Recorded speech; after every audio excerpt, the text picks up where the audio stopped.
Vamos hoje ao capítulo 2 do livro Ame como se nunca tivesse sido ferido.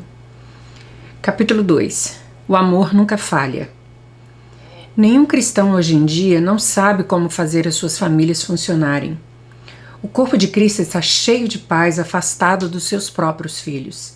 Alguns deles nunca viram seus netos. Algumas pessoas não pegam o telefone e falam com seus entes queridos há anos por causa de brigas mesquinhas. Alguns cristãos descartaram membros da família apenas porque escolheram viver de acordo com um padrão diferente. Algo não está certo sobre isso. Simplesmente não sabemos amar o tempo todo.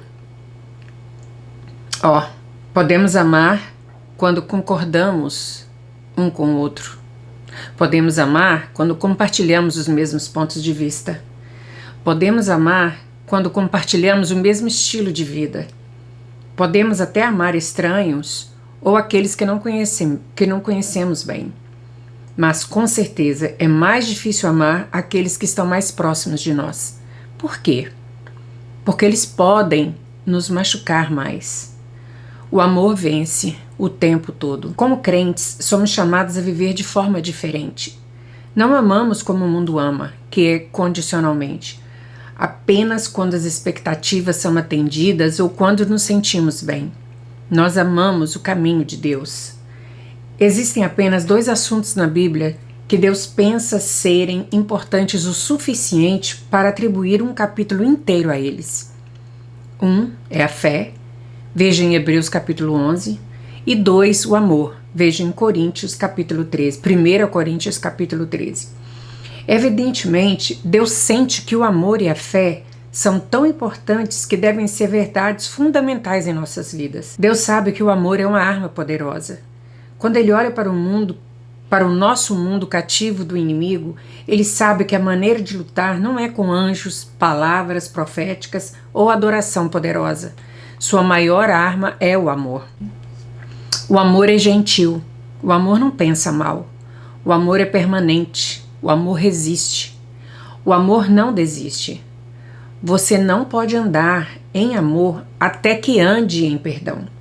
Podemos não concordar em tudo, mas se nos concentrarmos no sangue e no perdão de Jesus Cristo, podemos ter unidade. Podemos amar uns aos outros como Deus nos ama. Depois que Jesus ressuscitou dos mortos, Ele procurou e encontrou seus discípulos Simão e Pedro. Então Ele lhe fez uma pergunta 3 vezes. Simão, você me ama?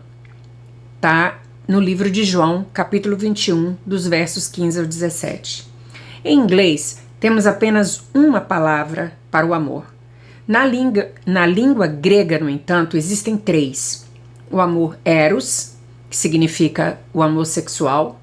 Phileo diz, estou atraído por você. Eu sinto algo por você. Mas o nível mais alto de amor é o ágape, que é o amor divino. Quando Jesus perguntou a Simão, você me agape? Ele estava perguntando, você tem mais alto nível de amor por mim? Simão respondeu, I phileo you. Sinto algo por você. Em outras palavras, ele não estava no mesmo nível de amor que Jesus estava pedindo. Jesus lhe perguntou novamente, você me agape? Você tem amor divino por mim? Simão Pedro ficou um pouco irritado com Jesus e lhe disse de volta para ele, sim, Senhor, eu fileio você. A terceira vez é mais interessante. Jesus perguntou, Simão, você me fileou? Em outras palavras, Jesus lhe ofereceu o mais alto nível de amor. E quando percebeu que Simão Pedro não poderia igualá-lo, ele o reduziu um pouco. Eu me pergunto, quantas coisas Deus faria por nós se subíssemos um nível em nosso amor por Ele, se lhe dermos rédea solta em nossos corações? Acredito que Deus está nos chamando para um novo nível de amor. O amor é a resposta para o lar desfeito. O amor é a resposta para o viciado. O amor é a resposta para relacionamentos frustrados. O amor é a resposta para ser ofendido. O amor é a resposta para o coração partido. O amor é uma arma que pode quebrar a divisão e reconstruir o que foi quebrado. O que está acontecendo em sua vida agora que o testa da maneira que você ama? Você acabou de descobrir que seus cônjuge está traindo você? Você quer se reconectar com a filha com quem não fala há meses? Seu filho acabou de dizer que a namorada dele está grávida? Seu filho adolescente está sofrendo de um vício que está sobrecarregando não apenas a sua vida, mas todas as pessoas da sua família? Sua filha adulta declarou que é lésbica e acabou com todo o negócio de Deus? Diferentes dinâmicas e complexidades caracterizam cada uma dessas situações, mas eles são reais. Eles são difíceis e eles machucam. Eu me pergunto, o que aconteceria se decidíssemos que, com a ajuda de Deus e sua força, vamos amar como nunca fomos feridos? Em vez de reter afeto, ficar amargo ou buscar vingança, nós amamos. E uma vez que decidimos fazê-lo, como? Por meio de algumas escolhas importantes que nos ajudarão a chegar lá. Número 1. Escolha o amor sobre a mágoa. Número 2. Escolha amar os outros sempre. Número 3. Escolha pressionar para frente. Número 4. Escolha curar suas feridas. Número 5. Escolha continuar dirigindo. Escolha o amor sobre a dor. A Bíblia nos dá muitos exemplos de pessoas que escolheram o amor ao invés da dor. Essas pessoas sabiam que o amor nunca falha. Penso no jovem José, o segundo mais novo de 12 irmãos nascidos de Jacó. Ele era o favorito de seu pai, e todos na família sabiam disso. O ciúme levou o melhor dos irmãos. Eles odiavam José e não podiam dirigir uma palavra gentil a ele. Isso está em Gênesis, capítulo 37, versículo 4. José também tinha um dom, a capacidade de interpretar sonhos. Quando ele teve um sonho que sua família se curvava a ele deixou escapar para os seus irmãos. E o ódio deles por ele aumentou. Eles ficaram tão ciumentos que elaboraram um plano para matá-lo. Mas um dos irmãos, Judá, sugeriu que em vez de matar José, era melhor vendê-lo como escravo. Mais tarde, eles enganaram seu pai para acreditar que o pobre menino havia sido morto por um animal selvagem. Pense nisso. José não foi abandonado por estranhos. Ele foi traído pela família. Sua própria carne e sangue o vendiam como um pedaço de lixo imundo e inútil. Talvez você conheça bem a dor do ódio ou do ressentimento. Talvez um amigo próximo tenha abandonado você porque estava com ciúmes. Em vez de te encorajar, de acreditar em você, essa pessoa te cortou. Quero lembrá-los de que quando o mundo de José virou de cabeça para baixo, quando toda a esperança parecia ter secado, ele resistiu. Levado para longe de casa, José foi vendido a um oficial do palácio de Faraó. Em seguida, ele foi falsamente acusado de estupro e jogado na prisão. Enquanto estava na prisão, ele interpretou corretamente os sonhos de alguns companheiros de prisão e, eventualmente, foi convocado pelo Faraó para interpretar um de seus sonhos. Não foi uma boa. O sonho significava que o Egito experimentaria 7 anos de prosperidade, seguidos por 7 anos de fome. José também deu bons conselhos para o líder egípcio, sugerindo que Faraó colocasse alguém no comando de toda a nação, que ajudaria a coletar alimentos produzidos nos bons anos e armazená-los. Gênesis capítulo 41, dos versos 33 a 36. Faraó ficou tão comovido que designou José para ser o segundo em comando sobre o Egito. Durante a fome, os irmãos mais velhos de José foram ao Egito para comprar comida. Pararam na frente do irmão que haviam vendido, mas não conseguiram reconhecê-lo. José era um homem poderoso. Ele detinha as chaves para o suprimento de alimentos do mundo. E diante dele estavam os próprios familiares que o maltrataram e permitiram que ele servisse 13 anos como escravo e fosse preso por um crime que não cometeu. José tinha uma escolha. Ele poderia dar a eles tanto quanto eles lhe deram, ou ele poderia amar como se nunca tivesse sido ferido. Foi dito que a profundidade de sua mágoa determina a amplitude de sua resposta. Quando você foi ferido, é provável que o seu instinto queira ferir de volta. Já esteve em uma situação em que você detinha o poder de se vingar de alguém? Ou talvez você tenha, talvez não. Pense no que você faria na situação de José. Através de uma série de reviravoltas, José acabou revelando sua verdadeira identidade para os seus irmãos. Em um momento poderoso, ele escolheu perdoá-los. Suas palavras para eles são pungentes. Vocês pretendiam o mal contra mim, mas Deus o fez para o bem. Gênesis, capítulo 50, versículo 20. José não apenas se curou internamente, mas também curou e salvou toda a sua família. Você tem que amar como se nunca tivesse se machucado. Davi tinha um pai que não acreditava nele. O profeta Samuel havia chegado em sua casa para ungir o próximo rei de Israel. Por ordem de Deus, Samuel disse ao pai de Davi, Jessé: traga todos os seus filhos, um deles vai ser o rei. O pai de Davi desfilou 7 deles diante de Samuel.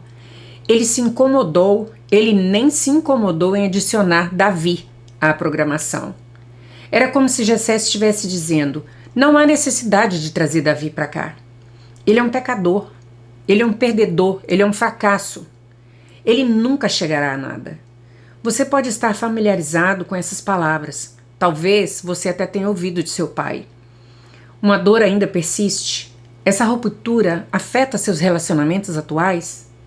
Davi poderia ter tido problemas com seu pai. Ele poderia ter usado a dor como forragem quando foi ferido por outros mais tarde, incluindo a sua amarga esposa Mical, que zombou dele, e o seu filho Absalão, que planejou matá-lo.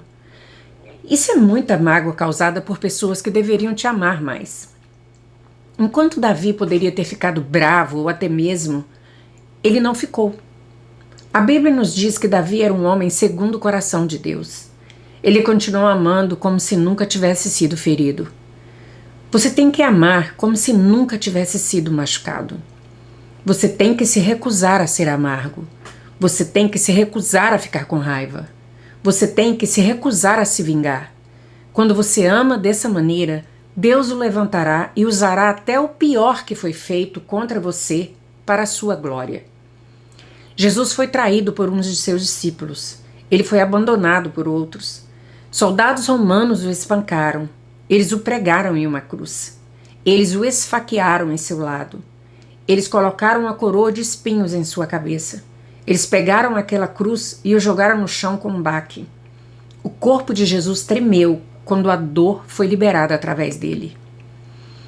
E ele levantou sua voz e disse: perdoa-os, porque não sabem o que dizem, o que fazem. Lucas capítulo 23, versículo 34. Jesus amou como se nunca tivesse sido ferido. Ele nos ama como nunca o machucamos. Ele nos ama como nunca falhamos. Ele nos ama como nunca mentimos para ele. Ele nos ama como se nunca tivéssemos feito o que dissemos e nunca mais faríamos. O amor de Cristo não era cauteloso, era extravagante. Ao imitar a Jesus, podemos amar da mesma maneira, mesmo quando somos feridos. Escolha amar os outros, sempre.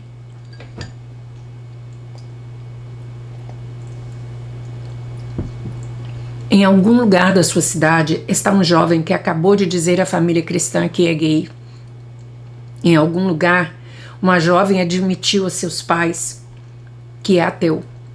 Em algum lugar, uma adolescente acabou de ter problemas com a lei ou desenterrou para seus entes queridos sua batalha contra as drogas.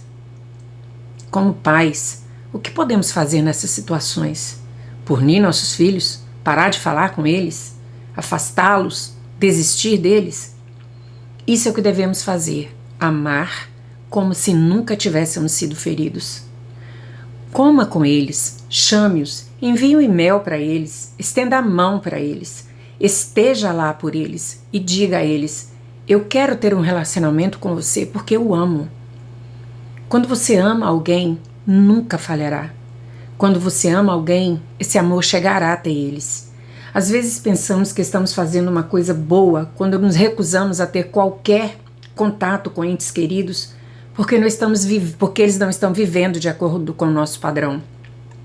Isso não é verdade.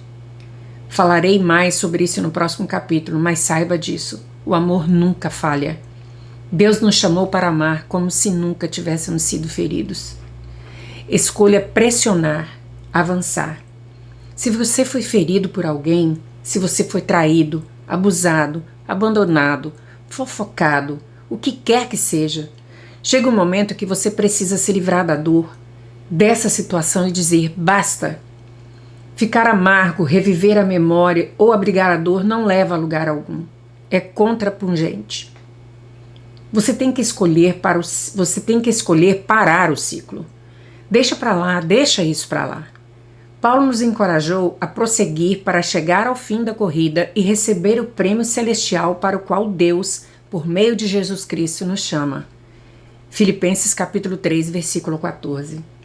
É hora de deixar Deus curar você. É hora de deixar Deus restaurar você. É hora de deixar Deus fazer uma obra poderosa. Mas, pastor Jensen, não posso. Dói demais, é tão difícil. Entendo, eu realmente quero. Escolha curar suas feridas. João capítulo 10, versículo 10, nos diz que o propósito do inimigo é roubar, matar e destruir. O diabo não luta justo. Ele não vai desistir até que você esteja ferido e morrer. Você pode estar lidando com um grande conflito em sua família. Você pode lutar em seu casamento. Você pode ter perdido um filho para o câncer. Quando seu coração está partido a tal ponto que parece irreparável, as feridas se tornam mais profundas. E embora nem todas as feridas sejam fatais, se não cicatrizarem, podem matá-lo. O dicionário define uma ferida como lesão no corpo, como violência, acidente, cirurgia, que normalmente envolve a laceração ou ruptura de uma membrana, como a pele, geralmente danos aos tecidos subjacentes. Uma ferida é mais do que um corte superficial. Uma ferida é tão profunda que rompe e penetra na alma e no coração de uma pessoa. Você pode saber como é ser ferido pelo divórcio, pelo abandono, pela falência, por ver seus filhos todo fim de semana, por ver seus filhos, não ver seus filhos todo fim de semana, ou não ver seus filhos, por ver seus filhos todo fim de semana, ou não ver seus filhos, ou por um vício que assola a sua família. Todos nós temos feridas que parecem não ser curadas, mas há boas notícias. Nunca é a vontade de Deus que a ferida nos mate. Jesus foi traspassado por nossa rebelião, esmagado por nossos pecados. Ele foi espancado para que pudéssemos ser inteiros. Ele foi Ele foi açoitado para que pudéssemos ser curados. Isaías capítulo 53, versículo 5. Jesus recebeu feridas mortais no Calvário, mas 3 dias depois ele ressuscitou dos mortos. E quando suas feridas mortais foram curadas, uma igreja nasceu e o mundo foi mudado. Acho que muitos de nós lutamos com a tentação de querer esconder nossas lutas. Já passamos por coisas, mas não queremos que ninguém saiba. Em vez disso, colocamos uma fachada. Nós fingimos um sorriso, dizemos as coisas certas e escondemos a bagagem. Queremos que as pessoas ao nosso redor pensem que temos a vida perfeita, um casamento perfeito, a família perfeita. Preferimos fingir que somos tão espirituais que somos imunes a crises. Eu sei como é querer esconder as coisas ruins e ignorar a realidade de uma família em conflito. Mas, ei, eu seria um tolo em dizer que nunca tive problemas de casamento ou na família. Deus quer curá-lo de suas feridas, mas primeiro você tem que deixá-lo fazer. E antes de deixá-lo, você tem que admitir seu quebrantamento. Agora, você não precisa contar a todos os seguidores do Facebook ou do Twitter todos os detalhes da sua luta, mas é importante entregá-los primeiro a Deus. Peça a Ele para transformá-lo, para curá-lo, para libertá-lo da amargura, raiva, medo, depressão ou desesperança. Feche os olhos e respire fundo. Você ouvirá Jesus sussurrar: "Vinde a mim, todos os que estáis cansados e sobrecarregados, e eu vos aliviarei."